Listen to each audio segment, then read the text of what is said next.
zaista vredno da čujemo i ovako da kažemo iskustva iz drugih zemalja. Florence, are you with us? Yes, you can turn your mic and you can start whenever you feel ready. Yep, in French. Hein? Yes, in French. In French. Ok. Bonjour à tous. Merci d'inviter le SIAM à votre colloque. On est très content. Donc, je vais vous présenter le SIAM, en fait, hein, là où je travaille aujourd'hui. Donc, le SIAM. Alors, on va essayer de dérouler le diaporama. Alors, attendez, je vais le mettre en présentation. Voilà. Voilà.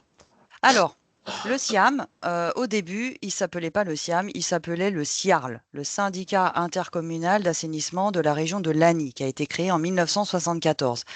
Aujourd'hui, on est en 2024, on a 50 ans. Justement, on a pile poil 50 ans. En 2006, le SIARL change de nom et devient le SIAM et va moderniser ses statuts en 2019. Donc le syndicat, on est un syndicat, on est une collectivité publique, on est un syndicat mixte fermé, donc c'est purement administratif, hein, je ne rentrerai pas dans ces détails. Et donc nous nous situons 13 avenue de la Courtilière à Saint-Thibault-des-Vignes, dans le département de la Seine-et-Marne. Alors, le périmètre du SIAM, il s'agit en fait de recevoir toutes les eaux usées de toutes les communes qui nous entourent. On est à peu près 32 communes qui sont répartis dans des communautés d'agglomération. On a regroupé des communes ensemble pour faire des gros blocs, des communautés d'agglomération. Donc, on en a 3. On a la communauté d'agglomération en bleu, qui est celle de Marne et Gondoire, celle de Paris-Vallée de la Marne, qui est en vert, et celle de Val d'Europe Agglomération, qui est en rouge. Val d'Europe Agglomération, c'est le territoire où se situe Euro Disney. Voilà. Euro Disney a sa propre station d'épuration, mais a un bypass vers chez nous au cas où sa station ne fonctionnerait plus. Et, Disney ne peut pas se permettre de se retrouver inondé par les eaux usées. Donc nous, on est la solution de secours au cas où il a un souci. On est là pour traiter ces eaux s'il avait un souci, une panne.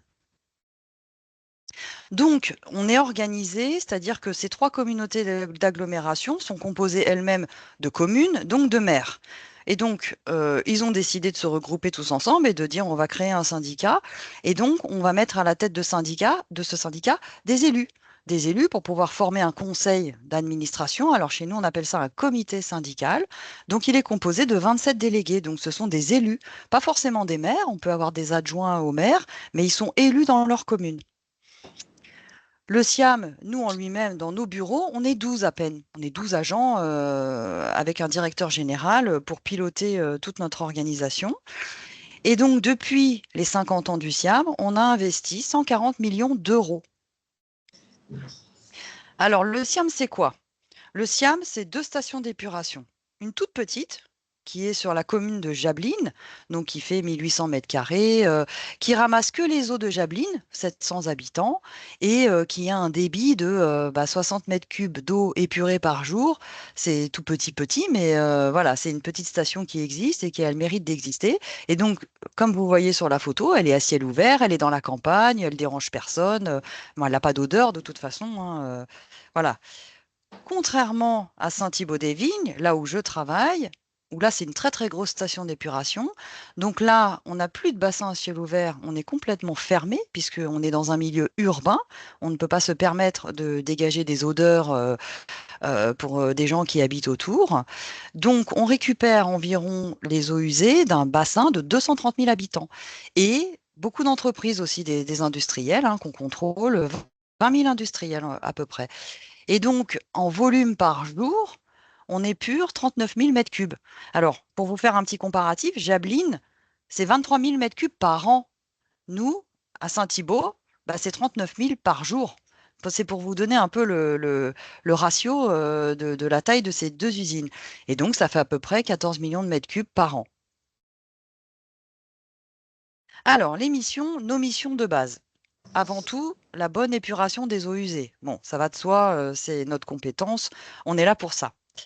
Ensuite, c'est l'autosurveillance, c'est-à-dire qu'on ne décide pas dans notre coin tout seul d'épurer les eaux, on suit une réglementation. On a un arrêté préfectoral avec des entités de l'État hein, qui nous surveillent et qui nous demandent des comptes dans le cadre de l'autosurveillance. Donc tous les jours, on analyse, on mesure et on leur envoie une fois par mois toutes les données, tout ce qui s'est passé le mois précédent. Est-ce qu'on a bypassé de l'eau parce qu'il y en avait trop et donc il a fallu rejeter directement dans le milieu naturel? On leur dit tout en fait, on ne leur cache rien, ça fait partie du jeu.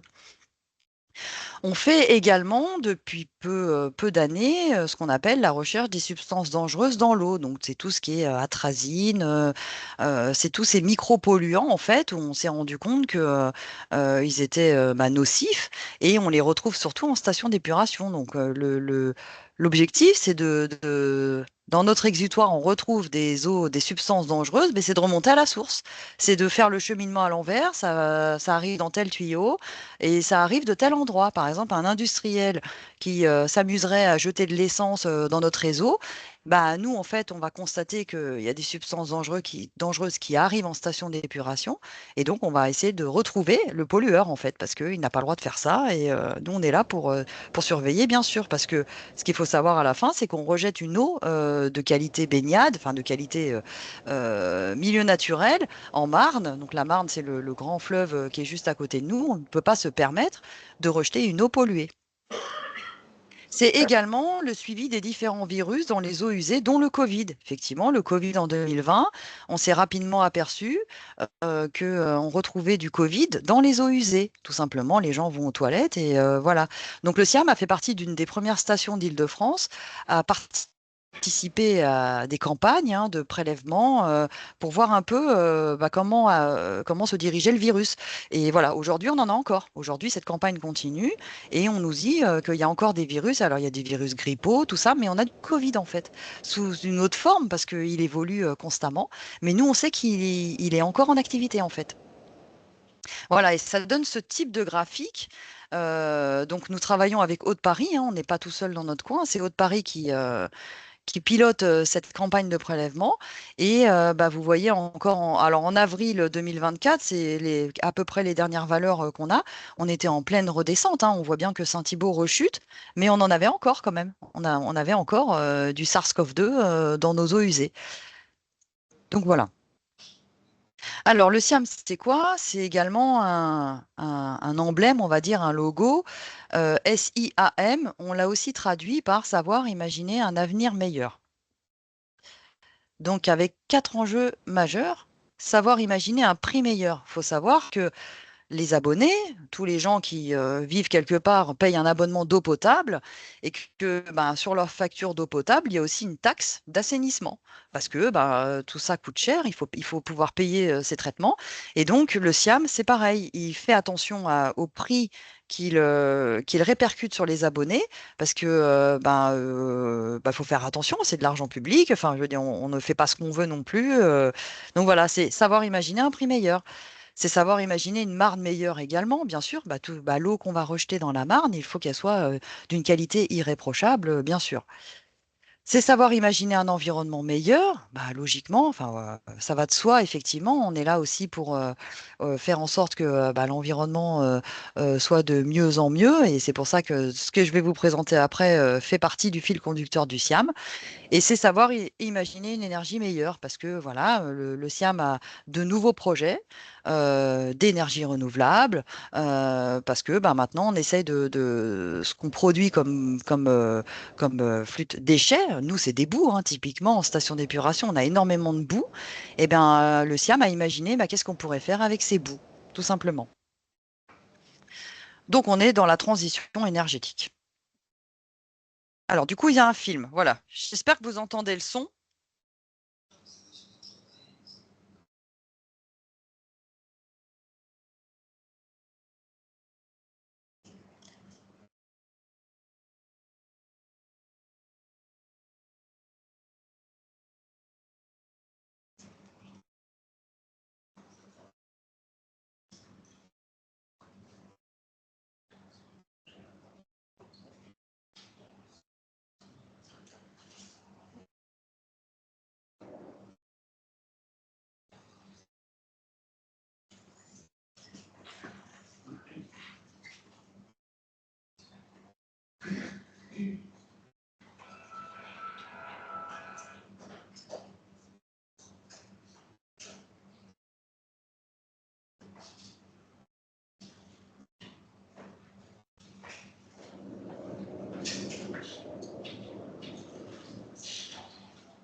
Du coup, est-ce que vous avez entendu le son?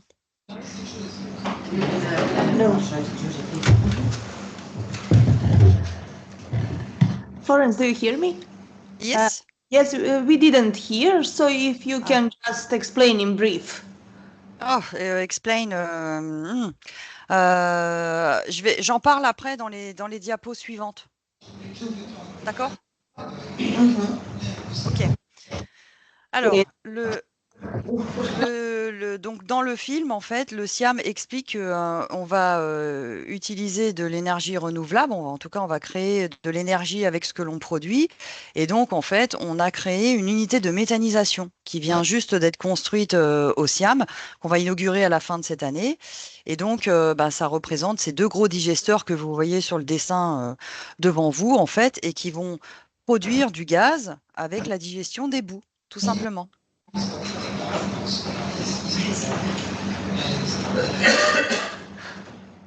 Donc, c'est 20 millions d'euros qui ont été investis dans cette unité de méthanisation pour produire par an 2 millions de normaux mètres cubes de gaz. Et en fait, ce gaz va permettre de pouvoir alimenter des logements pour chauffer, alimenter des véhicules qui marchent au GNV, au gaz, des bus, ce genre de choses.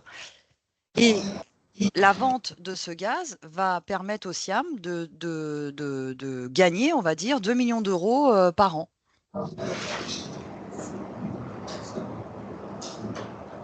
On parle également dans le film d'un projet de REUT. Le REUT, la reuse in English, la réutilisation des eaux usées traitées. Donc, c'est pareil, on a créé un pilote à Saint-Thibaud-des-Vignes qui utilise une technologie qui s'appelle Carbo Plus. En fait, c'est notre concessionnaire, la SOR, qui nous l'a construit. Et donc, l'objectif va être de récupérer un peu d'eau qui sort de la station, qui part directement en Marne. On va récupérer un petit peu d'eau qu'on va à nouveau retraiter pour pouvoir l'utiliser sur la station parce que la station, vous avez beaucoup de réactifs qu'il faut diluer. Donc, au lieu d'utiliser de l'eau potable, on va utiliser de l'eau usée traitée, en fait. Et on va pouvoir nettoyer les voiries. Et en fait, cette unité est dédiée, d'ici peu de temps, en fait, à vendre une eau qui ne sera pas potable, mais une eau d'une meilleure qualité que ce qui sort de la station d'épuration pour que les services techniques des communes autour de nous puissent arroser leurs espaces verts, puissent nettoyer leur réseau d'égouts, faire des choses avec, en fait, où ils ont besoin aujourd'hui d'eau potable. Et bien demain, on n'utilisera plus d'eau potable, en fait. On utilisera cette eau. Donc c'est un pilote, parce que c'est un petit pilote, il va délivrer par an 130 000 mètres cubes d'eau, mais c'est un pilote qui est voué à s'agrandir dans l'avenir. Et enfin, le dernier projet qui est prévu au SIAM, c'est la méthanisation, en fait, produit du méthane, du CH4 en assez grosse quantité, mais elle produit également du CO2, du dioxyde de carbone. Et donc, c'est pareil, avec le CO2, on peut faire aussi quelque chose, en fait. On peut le vendre à des entreprises de boissons gazeuses, à des entreprises de blanchisserie. Pour blanchir le linge, en fait, les bulles de CO2 sont importantes. Donc voilà, ça réduit les émissions de gaz à effet de serre, ça développe l'économie circulaire dans le territoire, ça augmente les revenus des producteurs de biométhane et un vecteur de commercialisation, ça veut dire que nous, le SIAM, on est une collectivité publique. On n'a pas le droit de vendre. On n'est pas une entreprise privée, on est une entreprise publique.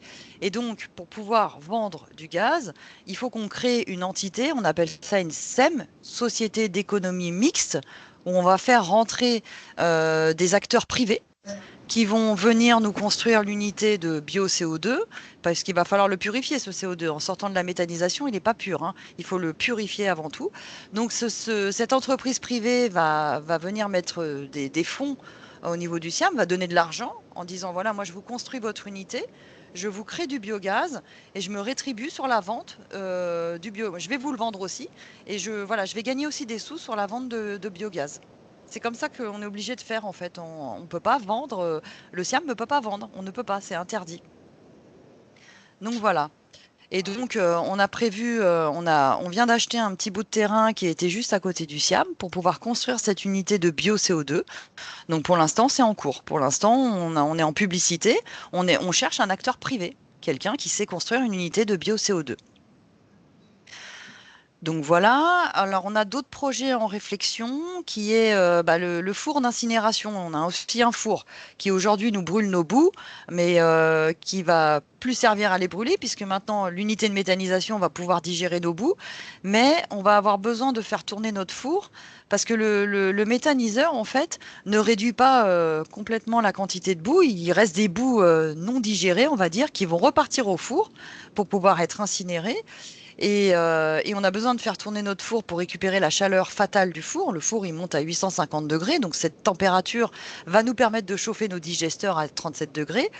Et donc, de ce four d'incinération sort également du CO2. Et donc, c'est pareil, c'est un projet qu'on a en réflexion pour le moment. On va pouvoir valoriser ce CO2. C'est également, la station étant étendue sur 9 hectares, réfléchir à des panneaux photovoltaïques. La station est très gourmande en électricité. On a beaucoup de surface. Alors beaucoup, oui et non. Notre station d'épuration est équipée d'une unité de désodorisation puisque il faut aspirer tout l'air vicié, tout l'air qui sent mauvais sur la station. Donc on a beaucoup de tuyaux sur les toits de nos ouvrages, mais on a quand même beaucoup de place. Et donc l'idée, c'est de poser des panneaux photovoltaïques pour pouvoir engranger de l'électricité et rejeter tout ça dans la station. La station est très gourmande, hein. La station, c'est 1 million de kilowatts par mois d'électricité, ce qui est énorme. Donc voilà, c'est également un réseau de chaleur d'eau usée, c'est-à-dire que on a des gros tuyaux qui arrivent à la station, qui nous appartiennent aussi. On a un réseau, hein, nous. Et donc, c'est d'utiliser la chaleur de ces eaux usées. Vous savez, les eaux usées, elles sont entre 14 et 18 degrés. Les machines à laver rejettent des eaux assez chaudes quand même. Et l'objectif, c'est de récupérer cette chaleur pour pouvoir chauffer un bâtiment, un gymnase. Donc voilà, ça, c'est en lien avec la commune de Saint-Thibault, avec qui on travaille. C'est également récupérer à nouveau la chaleur fatale. Le four produit énormément de chaleur. Il va en donner un petit peu à la méthanisation pour chauffer un peu, mais il ne va pas tout donner. Il nous reste encore beaucoup de chaleur à utiliser. Et c'est pareil, on réfléchit. On pourrait chauffer les bâtiments de la station. Nous-mêmes, notre bâtiment du Siam, c'est un bâtiment avec que des bureaux. On pourrait récupérer cette chaleur pour pouvoir chauffer, rester autonome en fait, et ne plus avoir besoin d'énergie extérieure. On va devenir complètement autonome, ce qu'on appelle à énergie positive. C'est valoriser la matière des digestats. Alors, c'est effectivement ce que le digesteur n'arrivera pas à digérer, on va dire. C'est de valoriser. Aujourd'hui, on va l'incinérer dans le four, mais on pourra peut-être faire d'autres choses avec, à terme, à voir. On réfléchit. Donc voilà, le slogan du Siam, c'est également « L'avenir n'est pas ce qui va arriver, mais ce que nous allons faire ». Donc voilà, j'ai fini. Merci à vous.